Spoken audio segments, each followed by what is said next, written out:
Asan na yung tapang ng Chinese Coast Guard? Kung dati nagtatagal to sa West Philippine Sea, ba't ngayon mga takot na ata sila? Mukhang effective nga ang estratehiya ni Pangulong Bongbong Marcos. Mangingisda kasing Pilipino ang nakasaksi. Nauubos na ang China Coast Guard sa West Philippine Sea. Nagbabalikan man, pero saglit lang to at naglalayasan raw agad-agad. Hindi na nga to nagtatagal sa loob ng ating exclusive economic zone. Nilang daanan ni bandang silangan na pagkasa kadayan na ilan. Ngayon lang namin nakita na talagang nandiyan sila. Nagulat yung mga tao, naglabasan yung mga tao. Maalang naman, hindi naman masyadong nagtagal. Wala nang palag ang China sa Pilipinas. Kung dati dinuduro-duro lang tayo ng mga inchik na to, ngayon ilabas nyo ang tapang nyo. Wala naman talagang issue sa West Philippine Sea noon, pero nagkaroon lang noong tilang gustong pagarian ng China ang ating teritoryo. Ang lalakas mong bully noon, no? Tapos ngayong hindi takot lumaban sa giyera ang Pilipinas, sasabihin ng China tayo pa ang nanggugulo. Dito muling nanawagan ang Chinese Foreign Ministry na si Mao Ning. Wala raw magandang maidudulot ang digmaan. Ayaw raw ng China ng 和平稳定基本的保持了和平稳定的态势。以美国为首的一些域外国家在南海不断地拼凑小圈子，以合作为名搞对抗，以和平为名秀肌肉，以秩序为名制造乱局，这是一种地地道道的霸权行径。近期南海局势升温，和美方的插手介入脱不了干系。如果美方真心希望南海和平稳定，就应当停止怂恿拱火、拉帮结派、挑拨对抗。 Pero maniniwala pa ba tayo kay Mao Ning?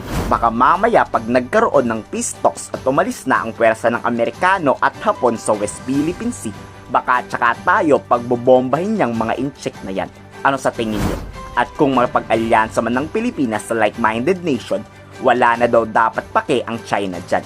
Ba't ba napakapakialamero ng mga Chinese? Hindi nyo kami tuta na basta-basta lang susunod sa utos nyo. Well, I think they've already reacted and already have said quite a number of things. But, you know, as our Defense Secretary said, whatever we do with our allies is our business. At the end of the day, the rule of law, the respect for international law, and the respect for the arbitration award is all that we are really looking at. And we have all of these countries that have come into the picture who are supporting us. We are expecting all nations to just simply follow the right path. And we're hoping that China will look at it in the same way. All of these things that we're doing is precisely in that direction. You know, for so many years, the Filipino patience has been stretched to the limit. Tinawag naman ng National Security Advisor ng US ang China na overreacting. Kung wala raw ginawang mali ang China, edi walang problema ngayon. Ba't sila mababahala? Bakit China?